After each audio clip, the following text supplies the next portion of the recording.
মানুষ কালো কেন হয়, ফর্সা কেন হয়? সুবহানাল্লাহ বলেন।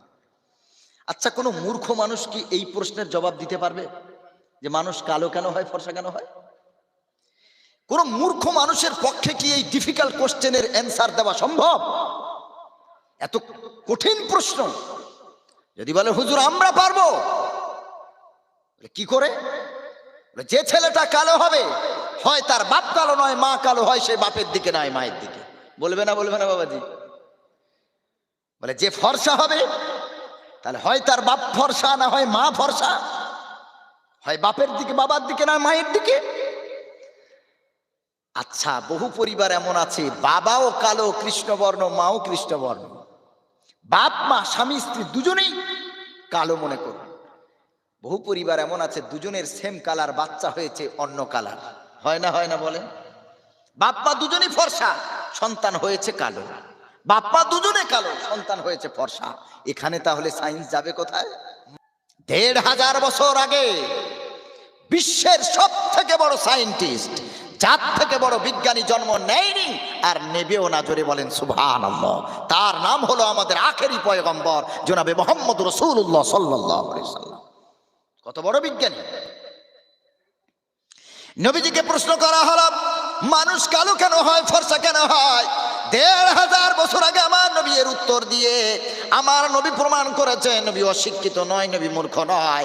আমার নবী সব থেকে পৃথিবীতে যত শিক্ষা আছে সব শিক্ষার উন্নত দিকে, সব শিক্ষার শীর্ষ চূড়ায় আমাদের দয়ার নবীর অবস্থান। জোরে বলুন না সুবহানাল্লাহ। পৃথিবীতে যত শিক্ষা আছে, যত জ্ঞান আছে, যত শিক্ষা আছে, সব জ্ঞান শিক্ষার শীর্ষ চূড়ায় আছে আমার রাসূল।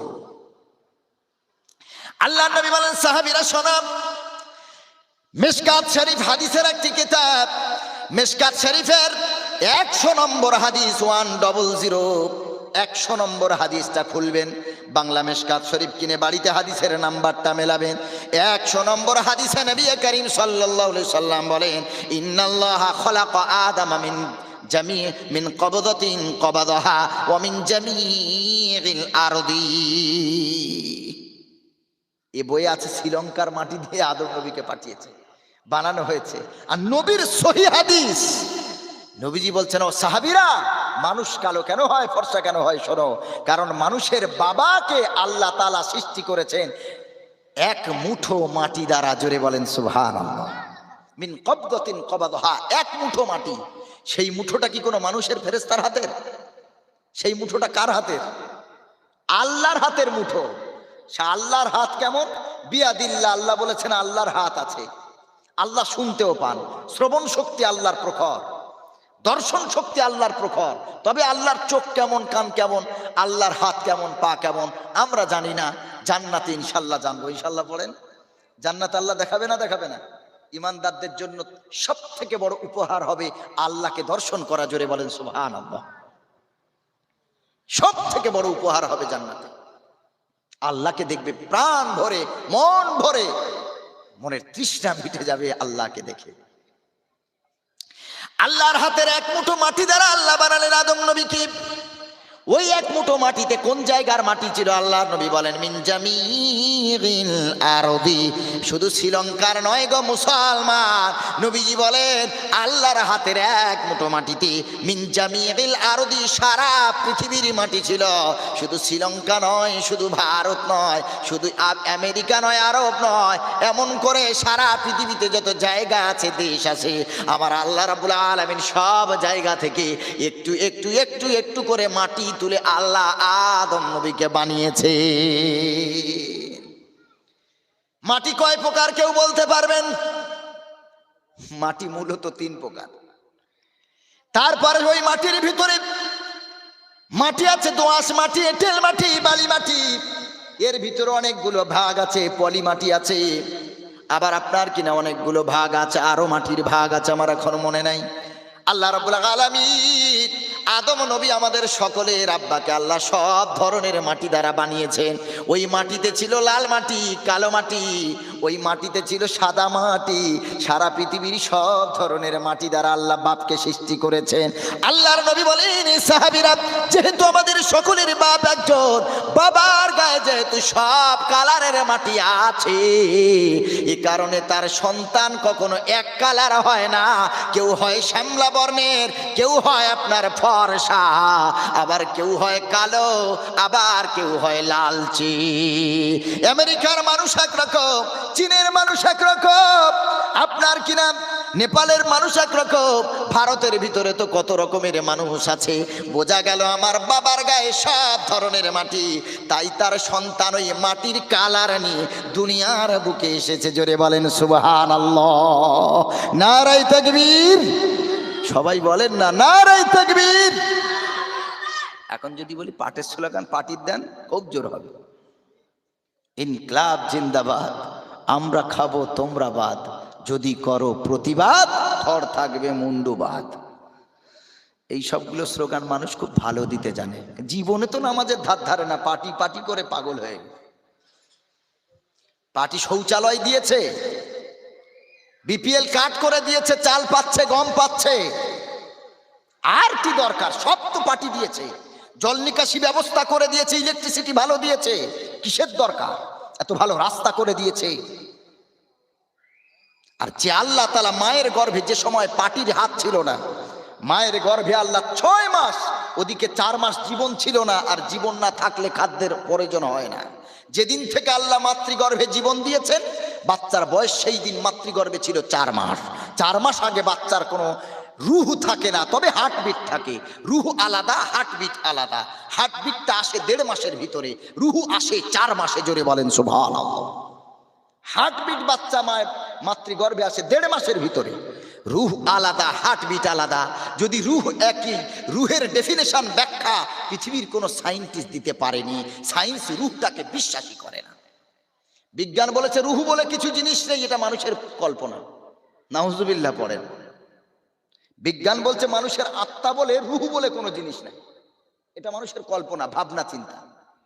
অথচ বহু বিজ্ঞানী তারা জীবন্ত মানুষকে রুমে আটকে মেরে রুহটাকে দেখতে চেয়েছিল, পরীক্ষা করতে চেয়েছিল রুহটা কেমন দেখতে, কেমন হয়। তারা চেষ্টা করেও রুহের ব্যাখ্যা খুঁজে পায় নাই।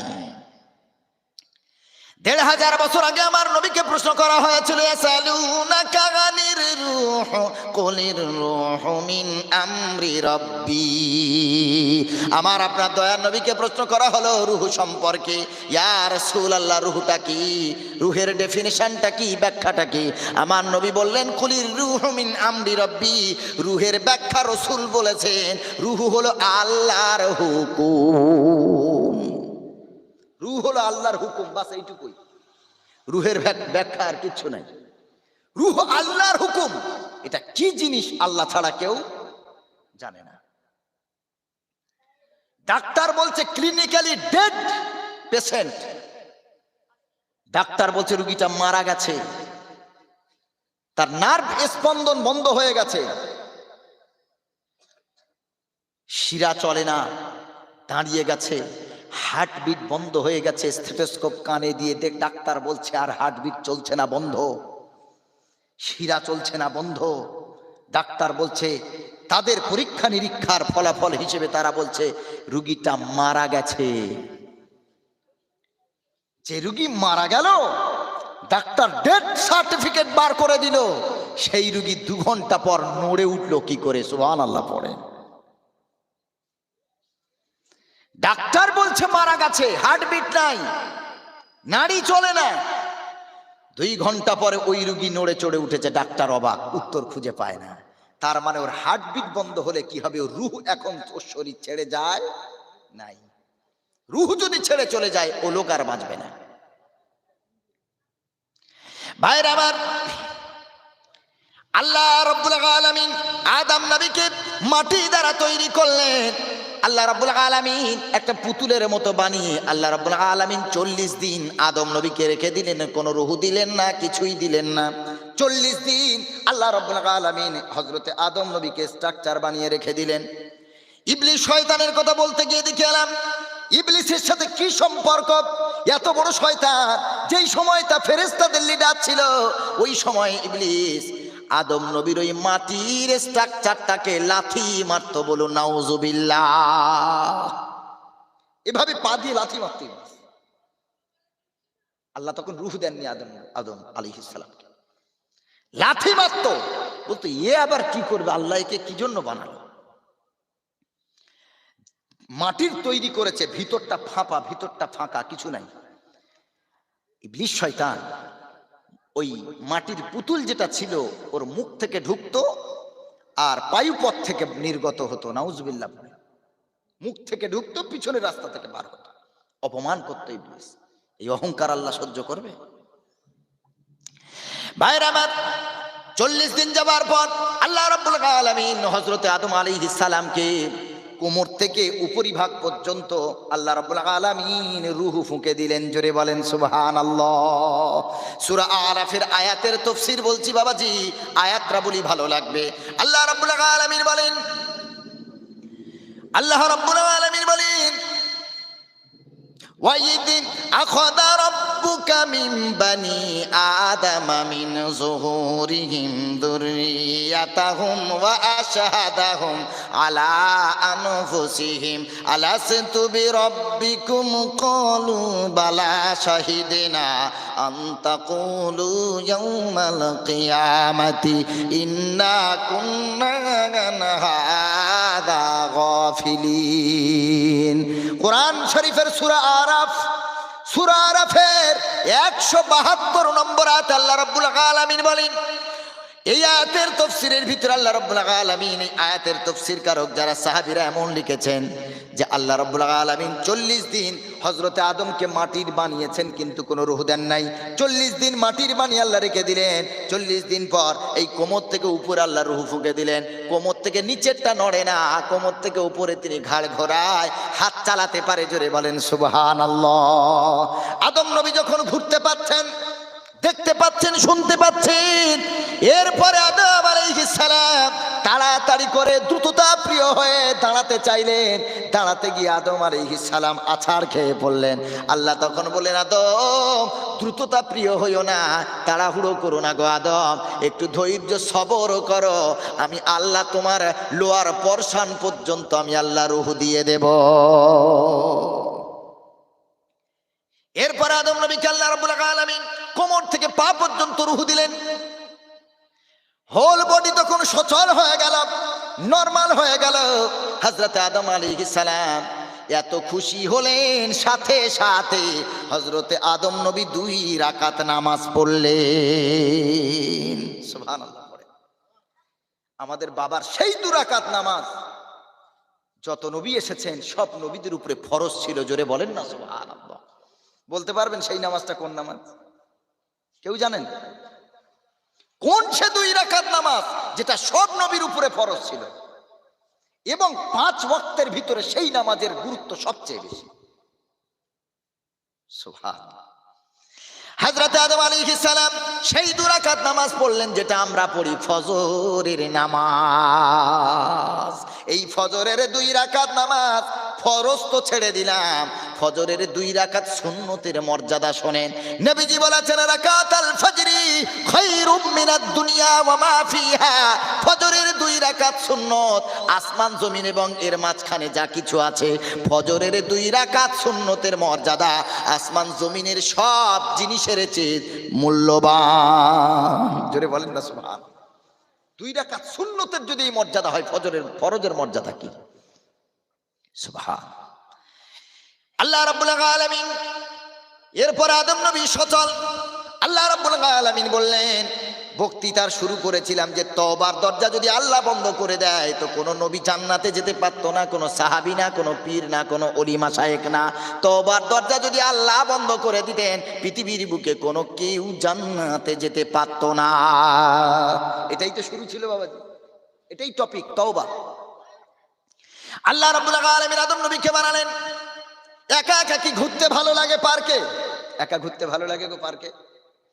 সঙ্গিনী হলে ভালো হয়, বন্ধু বান্ধব হলে ভালো হয়। আল্লাহ তাআলা আদম নবীর নিঃসঙ্গতাকে বুঝতে পেরেছেন, নিঃসঙ্গতার কষ্টকে বুঝতে পেরেছেন। আদম কি ব্যাপার, একা একা ভালো লাগছে না? না আল্লাহ, এত বড় জান্নাত একা একা কি ঘোরা যায়? আচ্ছা ঠিক আছে। আল্লাহ তাআলা বাম পাজর থেকে তার স্ত্রীকে বানালেন। জোরে বলেন না সুবহানাল্লাহ। এবার ভালো লাগলো, একটা সঙ্গিনী পেয়ে গেল। কাছে যেতে চায়, আল্লাহ বলেন আদম দাঁড়াও, সব জায়গায় তাড়াহুড়ো করো না, ওটাকে তো তোমার জন্যই সৃষ্টি করেছি, তবে তাড়াহুড়ো না, আগে বিয়ে দিতে দাও। আল্লাহ বিয়ের মাধ্যমে সম্পর্ক হালাল করে দিলেন, জোরে বলেন সুবহানাল্লাহ। ভাইরা আমার, আল্লাহ রাব্বুল আলামিন আদম নবীকে বানালেন আর হাওয়াকে তার হাড় দিয়ে বানালেন। ওয়া খালাকা মিনহা যাওজাহা, আল্লাহ রাব্বুল আলামিন আদম নবীর থেকে তার স্ত্রীকে বানালেন। আল্লাহ বললেন আদম ও হাওয়া, তোমরা দুজন জান্নাতে ঘুরবে, খাবে, সব নাজ নেয়ামত ভক্ষণ করবে, থাকবে, কোনো অসুবিধা নাই। লা তাকরাবা হাদিহি শাজারা ফাতাকুনা মিনাজ জালিমিন। ও আদম হাওয়া, জান্নাতে ঘোরো, জান্নাতে খাও, কিন্তু খবরদার, জান্নাতে যে এই গাছটা আছে, আল্লাহ একটা গাছ দেখিয়ে দিলেন, যে গাছের নাম গন্ধম গাছ। ওই গাছকে আল্লাহ দেখিয়ে দিলেন। গাছ দেখে আল্লাহ রাব্বুল আলামিন বললেন আদম হাওয়া রে, জান্নাতে ঘুরবে, খাবে, ঘুমাবে, সব করবে, বাধা নাই, তবে তোমরা খবরদার এই গাছের কাছে যাবে না।